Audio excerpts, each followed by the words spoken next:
I didn't think of this earlier. A hotline straight to my bestest friend in the world. Just think, I can call you up whenever I get bored. I think our relationship is really maturing here. The next thing you know is we'll be exchanging emails or meeting up for romantic dinners. You have one missed call. Ring, ring. I was just remembering when it first occurred to me. It was about 6 months after you left me on that rooftop back at the asylum. As the bones knitted back together, I had plenty of time to think. So how do you keep a secret from the world's greatest detective? Well, do you know? It's easy. You stick it right in front of him, right under his long, pointy nose, and wait. I hope you're doing your best here, Bats, because I've just had a horrible thought. We could both actually die here tonight. Fortunately, the odds are weighted in my favor, but just imagine how you'll feel if I'm gone. It's not like you're not lonely enough, right? All that brooding is not good for you, you know. Do you have someone to go home to each morning? And I don't mean that kid you drag across the rooftops. I mean someone real, someone you can talk to. I don't think you do. It's sad, isn't it? You do all this for Gotham, and the only person you can rely on is me. You have one missed call. Hey, been missing you. Get back to me. Laters. You have one missed call. Hello? I'm not sure that you got my call earlier. I'm just dying to speak to you. Call me, Bats. You have one missed call. Bats? Seriously? You're making me paranoid. Why aren't you answering my calls? You haven't gone and died on me, have you? You have one missed call. Look, I know you're not dead. I'm missing a group of my guys down under the tower. Guess that means you know about the guns already. Okay, I admit it, they're mine. Strange gives them to me, okay? Can we be BFFs again? You have one missed call.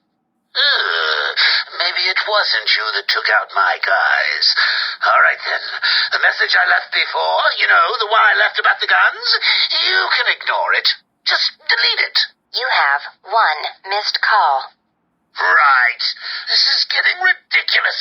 I've been leaving messages all night and you still haven't got back to me. Who do I need to kill to make you pick up? You have one missed call. At last? Hey, Bats, where you been? I was just calling to find out how you're feeling. Are you getting the hallucinations yet? I know. It's hard to tell these days. You just never can tell if it's Scarecrow again, that little guy with the hat, my blood running through your veins, or if after all this time you really are actually going crazy. You have one missed call. Hey, Bats, are you okay?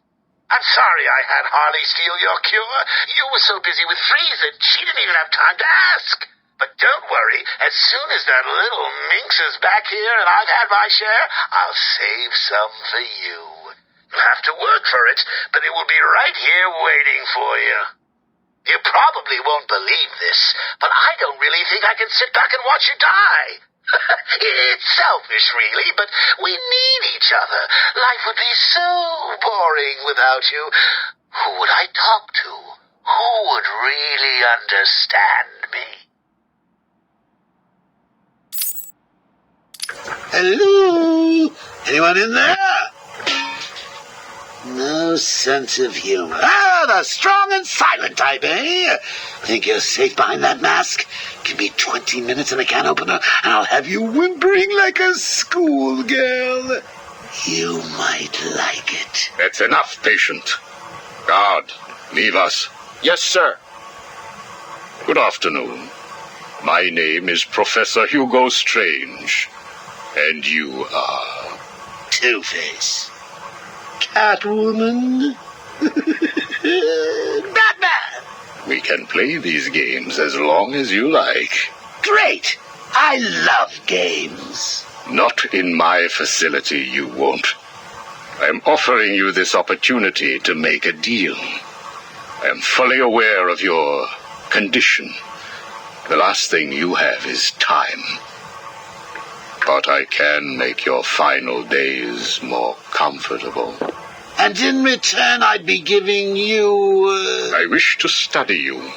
I need to know why you are the way you are. I don't have long, Doc.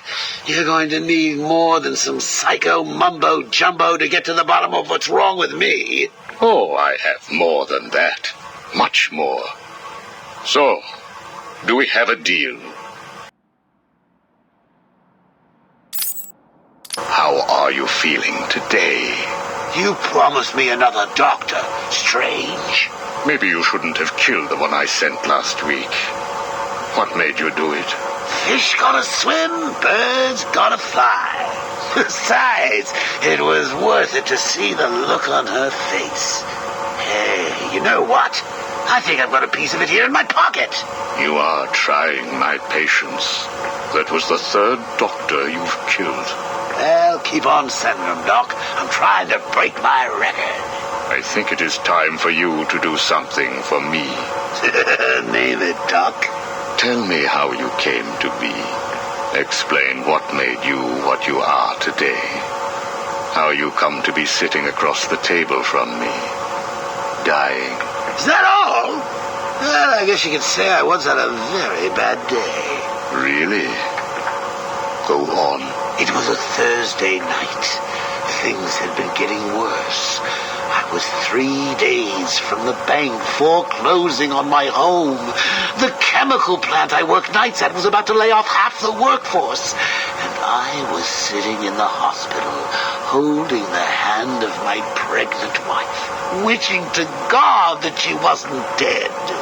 That must have been upsetting for you. Probably was. Back then, though, all I knew was that if I didn't let old man Falcone's men into the plant that night, they'd have killed me too. So here's the thing. I had to decide. Could I live without her? Was there any point going on? I've got to admit it. I was scared. Not of being dead, you understand. No one would blame you if you were. It is perfectly common. Do I look common? No, I was scared of the part just before you die, when you don't know what is about to happen, when you're desperately clutching at life and trying to hold on with slippery, blood-covered hands. So I made a decision right there. And what was that? That is a story for another day, Strange. I think I may need to see a doctor. Get me one. You were telling me about the night your wife died. Oh, no, Hugo. As I recall, I was waiting for you to send me another doctor. We both know I have sent you 3 more doctors. Did you? Yes. One was left dismembered outside the elevator to my office. The other 2 have not been seen since they were sent to you. How careless. Listen, Doc. Professor. Okay, Professor. I'll give you a little more. I just hope you're taking notes. It's the day after, and I'm standing in the freezing rain, just staring at the chemical plant, feeling numb. Jeannie was dead. It didn't seem real. I can remember the day I first met her. Her infectious smile as I told her bad joke after bad joke. How, even after living with the pathetic wretch I was, she still wanted my child. And then they arrived. Reality's way of yanking me another wedgie. Falcone's men told me to cheer up. He said things could be worse. I asked him how. He grabbed me by the collar, pulled me close. He'd been eating garlic, and each word stank as he threatened to perform oral surgery on me with a nail and a brick. A creative guy. They hand me a box. I remember thinking it was heavy. Was it a bomb? A gun? I'd never used a gun before. Were they that heavy? And what was in the box? How's that doctor coming along?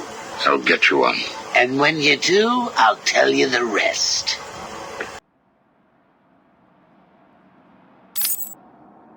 You are looking a little better, yes. Well, I have my good days and bad days, but I do try and start each one with a smile. Are you ready to continue your story? Yeah, why not? So where was I? The box. Ah, yes, the box. So there I was, tearing open this box, expecting the worst. And all it had in it was a crazy red dome and a cloak. I thought they were having a joke with me, but oh no. They made me put it on. They said it was a disguise. It would keep me safe. It smelled like garlic. And that was it, really. I was dressed up like a spaceman, barely able to see, trying to break into the one place in this town that had given me a job. Have you ever tried to walk with an enormous fishbowl on your head? Don't answer that. It's hard.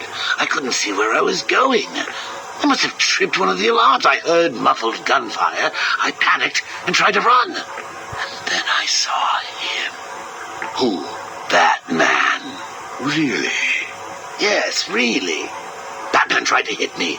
I moved out of the way, but, well, what you need to understand is I had this giant bowl on my head, and I lost my balance. It's like life, really. 1 minute everything's bad, and the next your wife's dead and you're hanging on for dear life, suspended over a tank of experimental chemicals. I'm sure he'd say he tried to save me, but we all know he didn't. I fell. For a second, just as I hit the surface, I thought I may just get away with this. I assume that wasn't the case. Do I look like I got away with it?